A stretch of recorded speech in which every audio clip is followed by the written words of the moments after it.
Good morning, মৰমৰ ছাত্ৰ ছাত্ৰীসকল। আমি ইতিমধ্যে আমাৰ আগৰ ভিডিঅ' দুটাত এলফাবেটৰ A, B, C, D, E, F, G, H লৈকে আমি কি কৰিলো এই লেটাৰ কেইটাৰ সাউণ্ডৰ বিষয়ে আলোচনা কৰিলো। তেতিয়াহ'লে আজি আমি I লেটাৰটোৰ পৰা আৰম্ভ কৰিম। I তেতিয়াহ'লে আজি আমি I লেটাৰটো দি আৰম্ভ কৰিম। I লেটাৰটোৰ সাউণ্ড হৈছে E।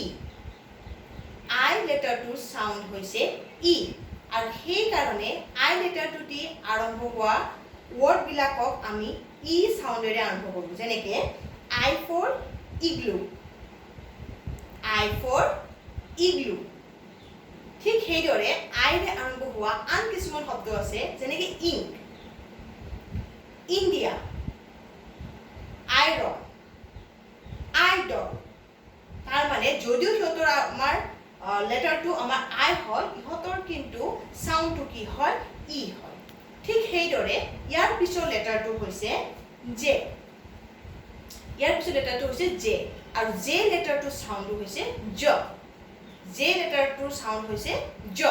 সেইকাৰণে J for joker, J for joker, J for jump, J for jelly, J for jug। গতিকে J লেটাৰটো দি আৰম্ভ হোৱা ওয়াৰ্ড বিলাকৰ সাউণ্ডটো সদায় জৰে আৰম্ভ হয়।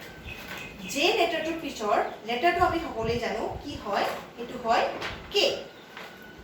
আৰু K লেটাৰটোৰ আৰু তাৰ সাউণ্ডটো প্ৰায় একেই, K ক। K লেটাৰটোৰ সাউণ্ডটো হৈছে ক। K for kittens, K for kite, K for king, K for আমি আৰু ক'ব কি, K for kitchen। So K লেটাৰটোৰ সাউণ্ড হৈছে ক। ইয়াৰ পিছৰ লেটাৰটো হৈছে আমাৰ L। L লেটাৰটোৰ সাউণ্ড হৈছে ল। L লেটাৰটোৰ সাউণ্ড হৈছে ল। আমি যেতিয়া L বা ল কওঁ, আমাৰ জিভাখন ক'ত লাগে, আমাৰ ওপৰত লাগি যায়, ল। চ ললিপপ, তোমালোকে ললিপপ খাই ভাল পোৱা নহয়, ললিপপ। Lion, leopard, leg.